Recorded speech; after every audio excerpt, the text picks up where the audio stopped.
Hi everyone, this is Jim. Welcome to Jim Plays Go number 10. I was going to start this video off by talking about the openings in Go. So in Go, the openings are called Fuseki, and this is the Fuseki pages from Sensei's library. I'll include a link to it. If we look at all the different patterns that are possible, I'll just give you a few examples so we know what we're talking about. The most common way of playing is what we call a parallel setup, where the two stones, black goes first, so the stones are numbered in the order they're played. Black plays here at a star point, white plays here at the diagonal star point, and then black grabs another star point. It doesn't matter which one at this point. He's going to be forced into a parallel configuration. So we have the stones set up parallel to each other, either top to bottom or side to side like we have here.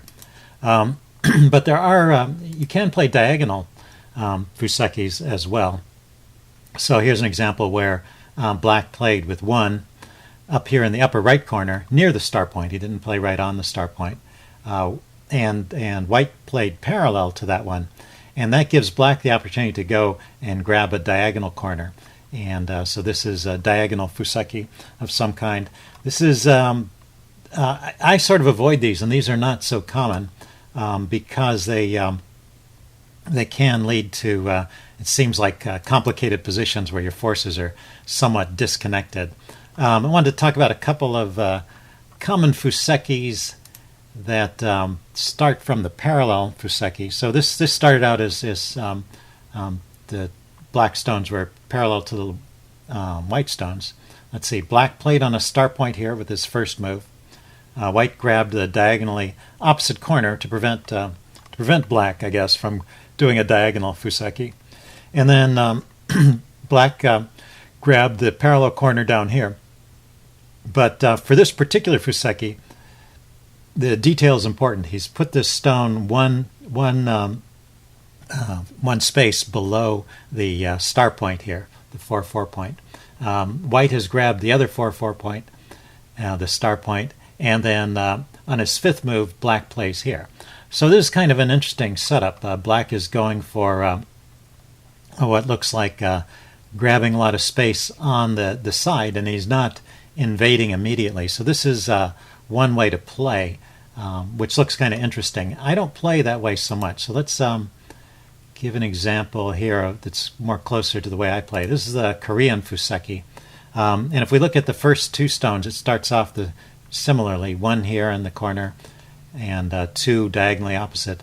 Then three, it's one space away from the star point, and then white grabs the other star point with 4. So white's placed both of his stones on the star point, and black has 1 point on a star point, one stone on a star point, and one stone that's one step back.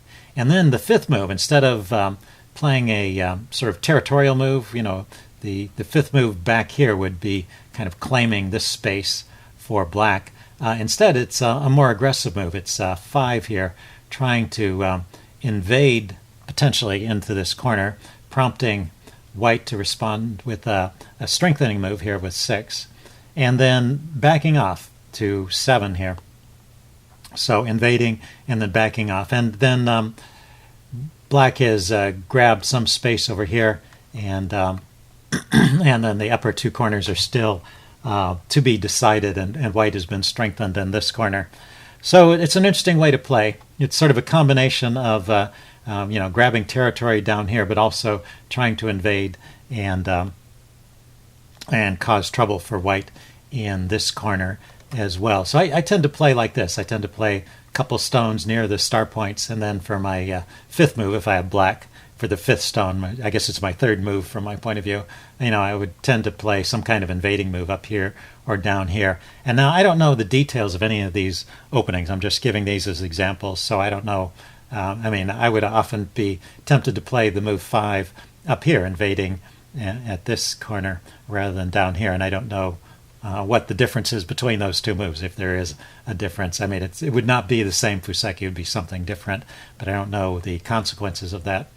Let me give one more example of a Fuseki, which is not very popular today, but kind of interesting. Let's see, if we go here, and then down here, the Tengen Fuseki.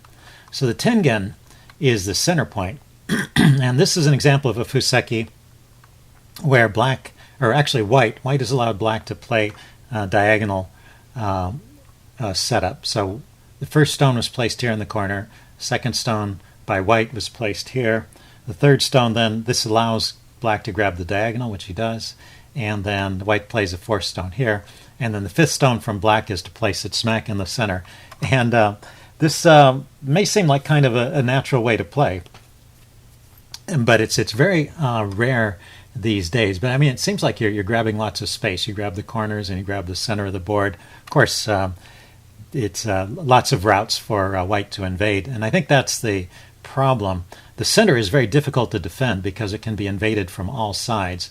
Corners are the easiest to defend. So we say in most games you see players start in the corners and the sides and then gradually work in towards the center. So there was a comment up here explaining why it's not so popular. Let's see. I cannot say definitely that Tengen is bad. However, the reason Tengen is, again, the name of that point in the center. However, the reason Tengen is hardly ever seen today in pro games is not that it's disadvantageous, but because its variations are limitless. Since one cannot analyze it as thoroughly as the four corners, everyone plays safe and does not even contemplate playing Tengen. So it's maybe just being avoided because of its complexity, and that's kind of the same reason why I avoid diagonal openings generally. So let's see, if we go back to the first page I started with, the Fuseki pages. I'll put a pointer to this page in the description of this video. In addition to just going over the Fuseki patterns, which you can look at and read some comments about them, what they have here, which is probably more useful, is some general opening principles. And you can go through and read these for yourself if you want to study this some more. But the first one here, first corners, then sides, then center. That's what I just mentioned. I don't think you can read those and pick that up on your own. I'm not going to read them aloud, but I was going to add my comments. I don't think you really need to know Fuseki so deeply, particularly when you're getting started. It's not as limiting the way that chess openings are. If you don't know your chess openings, you can get destroyed quickly. But I think in Fuseki you can go a long way in the openings and go with just relying on these general principles. And the couple of things I would point out are, I mentioned the one about the sides and the corners. Corners, sides, center. The second one is just kind of think about the general influence. Go is a very evenly balanced game, and if you try to grab too much territory, say you try to grab 3/4 of the board, you may get into trouble because you become overextended. And at the same time, if you try to grab too little space, you concentrate all your stones in one corner of the board, you have a really solid grip on that corner of the board, but your opponent will win because he will have all that space and he can keep you hemmed in. So look at where your opponent is placing his stones and try and place your stones in such a way as to have a certain complementary character, right? You want to have kind of a similar amount of space as to your opponent. And then, try these early invasions. They're always interesting. And I will talk about that a little more next time. That gets into the topic of Joseki. Joseki you may have heard of more often than Fuseki, but I will save that for the next video. Okay, let's see if we can get a game going here.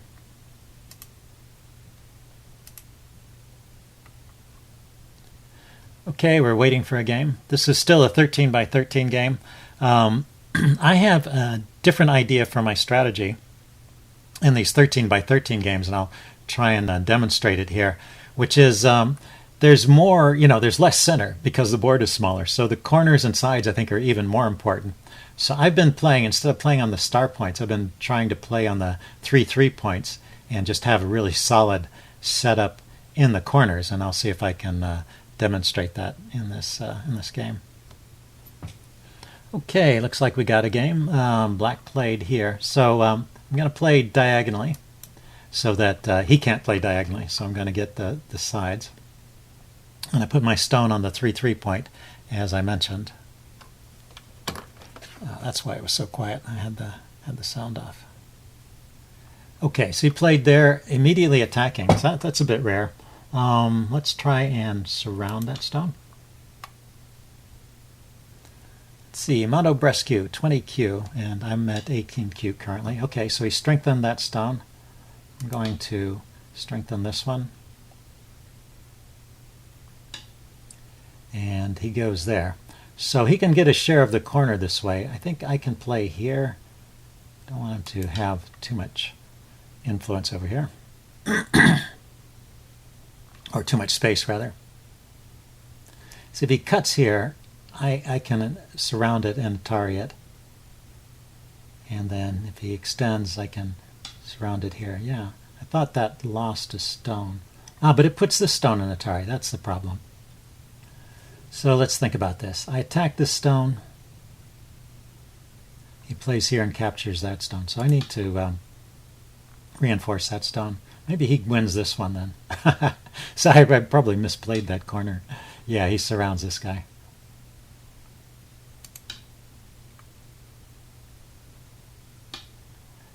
Okay, so I'm going to grab another corner here. This is pretty settled. Let's place a stone over here, since I have all these stones facing this direction. This is carving out a bunch of space for me over here, although he can invade. There's too big a gap here. And he's left this corner free, so I'm going to go here. I'm not going to let him escape from the corner. Don't want him coming out and getting into this area here easily. He can, like I said, he can invade, but okay, so I want to stop his stones from extending further. So let's put a stone here and see what he does.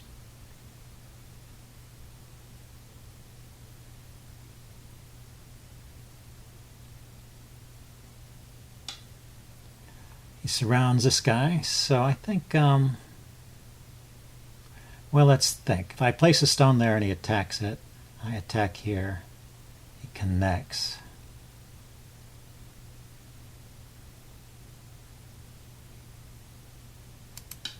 So if he places a stone here, I can place a stone there to attack these two stones. I think these two stones are in danger.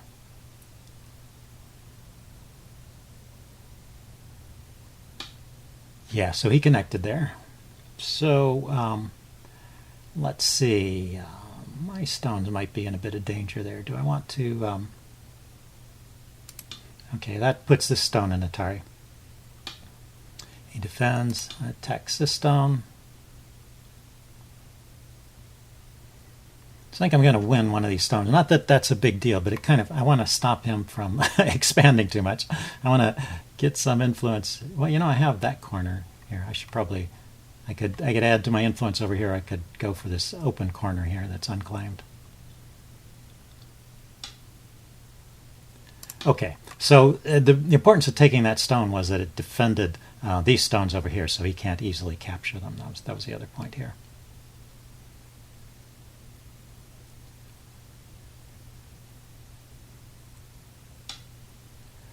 So he's going to continue to invade there. Let's yeah,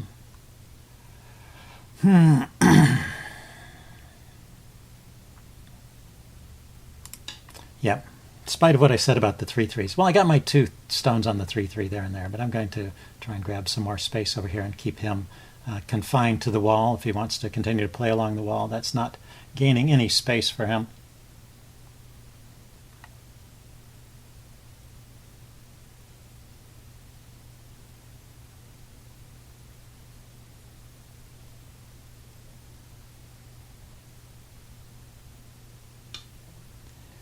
So he went that way. Let's see. He can't play in the center just yet.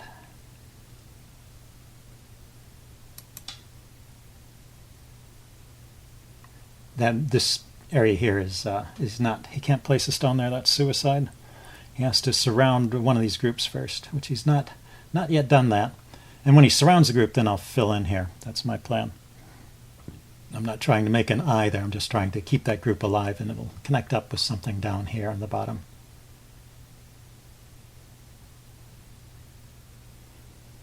Now I'm threatening to capture here and capture there. Okay, so he he backs and fills that way. So I've cut him off. He can't expand so easily down here. He's going to try it anyway. Oh, that's interesting. So if I place a stone here, how's he ever get out? I could ignore that too, but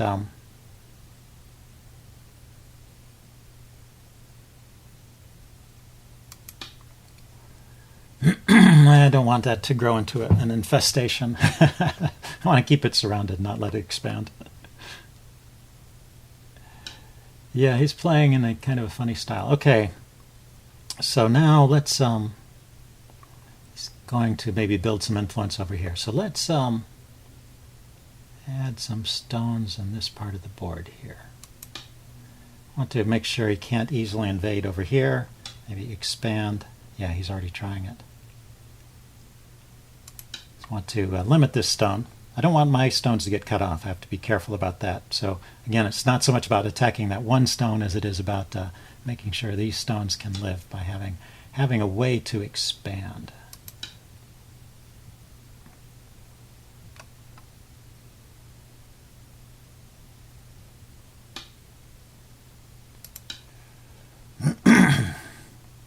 It's hard to kill a stone in the open board. It can always extend.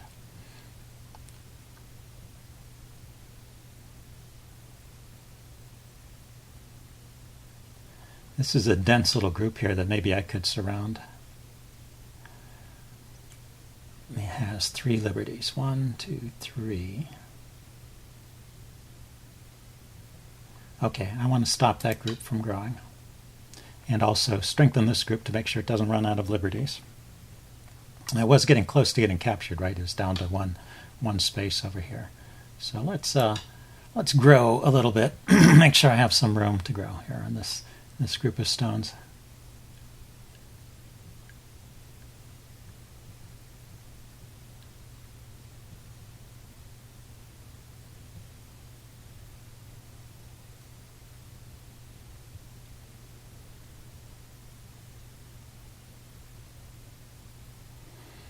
Okay, he's thinking about his next move.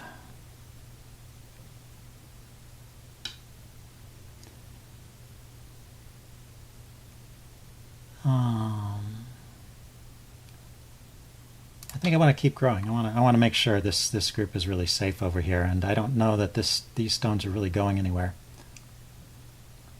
They eventually run into my stones, right? So this is going to be a problem. Okay, so now he's trying to kill this group of 3 stones. It's got 2 liberties, 1 here, 1 here. So let's go in this direction. Gives it an extra liberty over here. And maybe starts to surround this group, which is in a bit of danger. So he goes that way. So if I go here, it puts this stone in Atari, this whole group in Atari, but he can capture it. Okay, so I can't go there.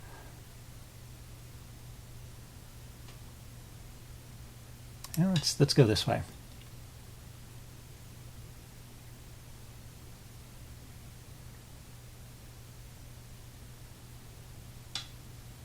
Yeah, so he thinks he's got me on a ladder maybe, but I have 1 extra liberty here, so my idea is to attack this stone.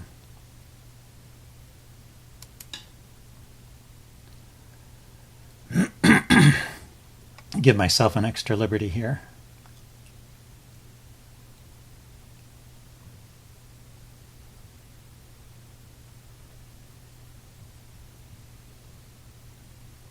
Maybe he can just defend that. So, yes, turning into a capturing race, huh? I play here, 1, 2, 3. I need 3 moves, and he just needs 2 moves to kill me. If I play here, plays there, I can capture that stone. So I play here, he plays there. Did not help. If I play here, he's going to play here.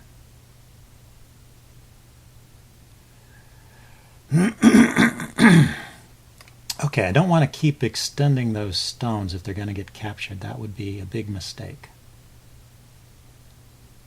So I either have to find a way to save them. If I play here, yeah, I don't quite get to save them. If I play here, he can just block immediately.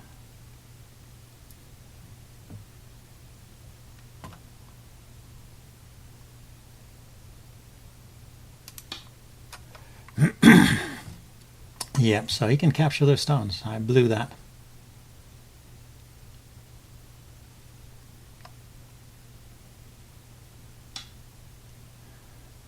And I'm going after this stone, but he's going to just fill in there and capture all those stones.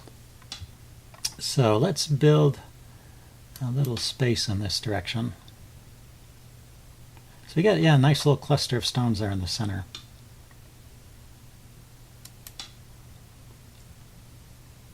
Which I think it has enough liberties to live, so I think he's going to be able to maintain that. And he has, yeah, 5 captures. Got a bunch of points from that.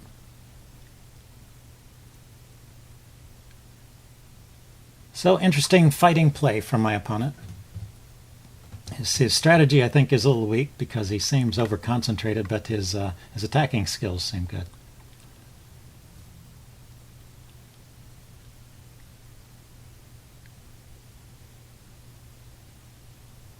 Anyway, yeah, my strategy is just to kind of keep him sealed in and then maybe invade over here in the last corner. Maybe build some more space over here. But he's been very successful at invading, so I maybe have to be careful how he plays this. Okay, so he's trying to yeah, put that stone in Atari. So I want to save that group.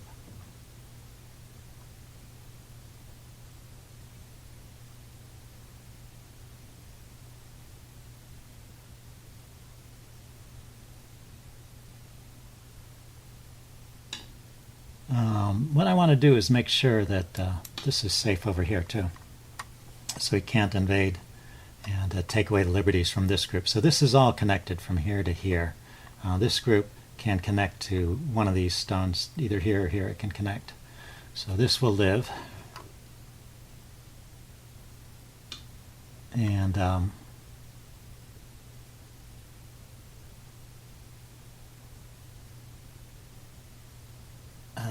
will it live if I go here?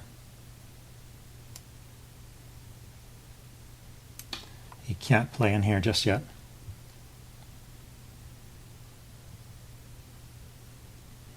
I want to make sure when I connect that I actually have some freedom over here to connect to. So to kill this group, he has to place a stone here and then a stone here. And when he goes there, I fill in. And now if he doesn't connect over here, I'm going to round up this little stone over here and give this group some liberties. It's already got some liberties down here.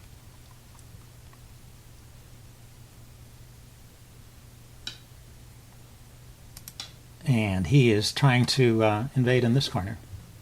Not bad. Not a bad idea.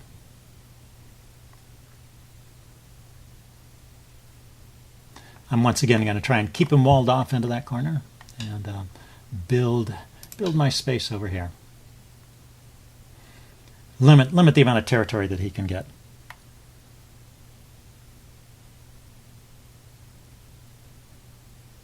And let's see, I want to complete a wall in this direction. Okay, so let's think about this. This group has an eye here. I can give it an eye by connecting here.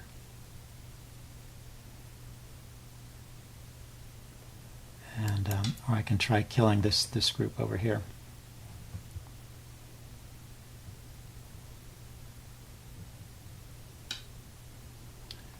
So he's going to try and win those 2 stones. Let's make sure I get an eye here, and those don't. I want to make sure this group is safe.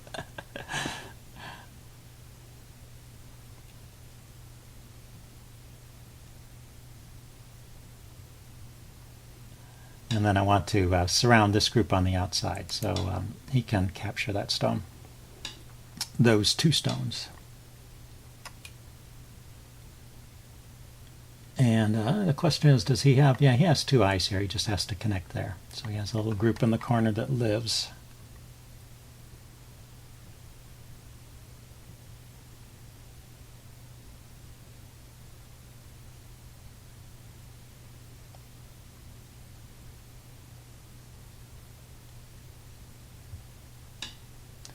Yeah, he went there. Okay, so I need to make sure he's not easily capturing me.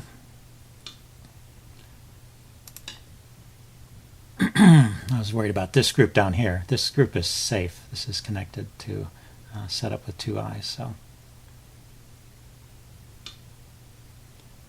and let's wall him off there. Okay, so now I want to worry about this space. So he's grabbing space over here.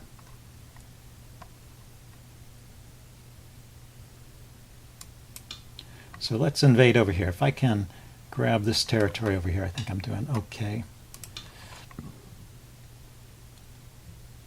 And then come in underneath this stone.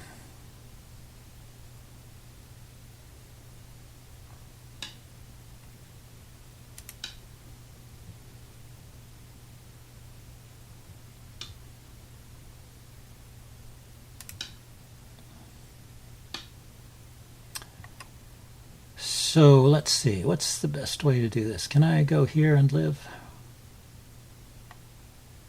Here. He's got 2, 1, 2 to attack. Yeah, maybe I didn't play that right. I can go here, right, and attack that stone.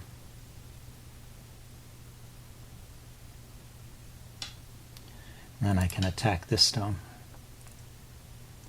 And carve out a little bit of space for myself in the corner.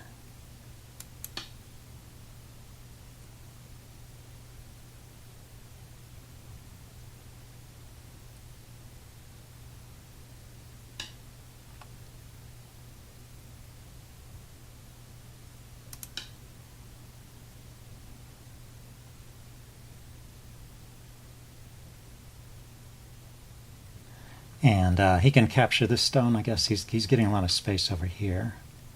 I went that way, okay. And I'm going to try and capture these 2 stones here and give this group some liberty.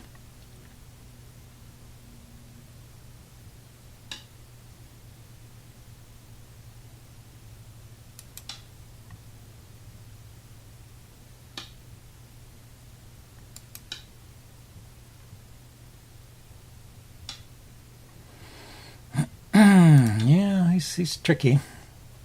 He's tricky with these invasions. I had to defend that group, I thought. Maybe I didn't. I still had 1 liberty over here. Okay, this group just has 2 liberties, so can I kill it before he kills me? Maybe not. 1 here. He's going to go there next, right?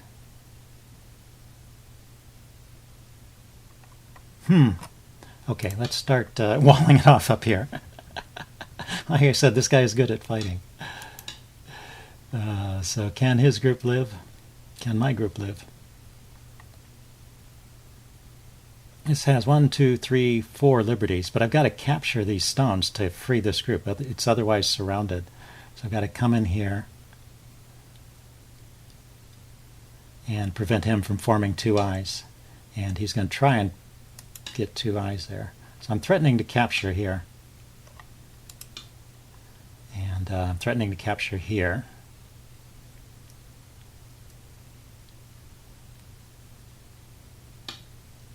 So he fills in. Damn, he got a group with 2 eyes. This is 1 eye, and that's the 2nd eye. And both of these groups of stones look at both eyes. Very annoying. So these stones are dead. Okay, maybe I can kill these guys. He can capture there.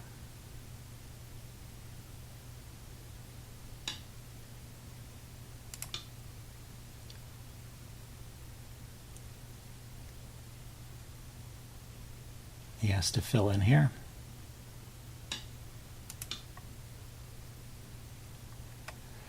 You can connect to these stones over here. Yeah, I don't know if I can capture any of these guys. The thing that is giving me a little bit of hope is he still has 3 moves to make before he can capture these stones. So if I can just get a couple moves in.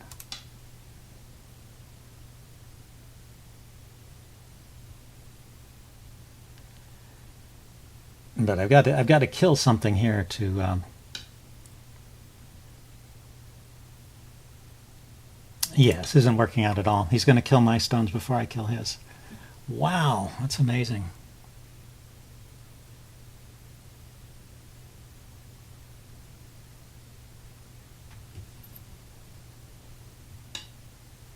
Yep. Okay, can I play anything here? This group is dead. This group is alive. This group is alive. I can always connect here to make sure these stones don't die.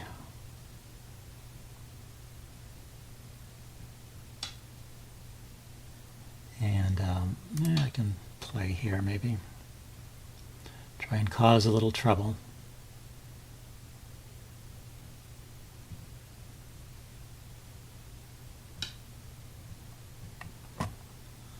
Here. So how many? You've got 16 captures. Wow.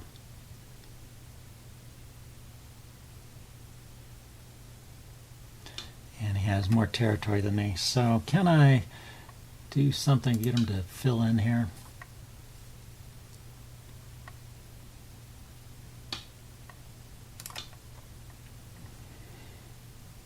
Let's see. So this group here has just one eye here. But it's also looking at this eye over here. And this group has 2 eyes.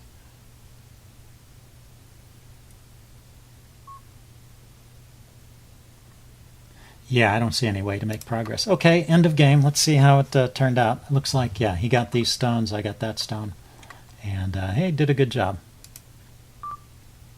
19.5 points. Okay, well, hope you guys liked this video, and I will see you next time. Bye.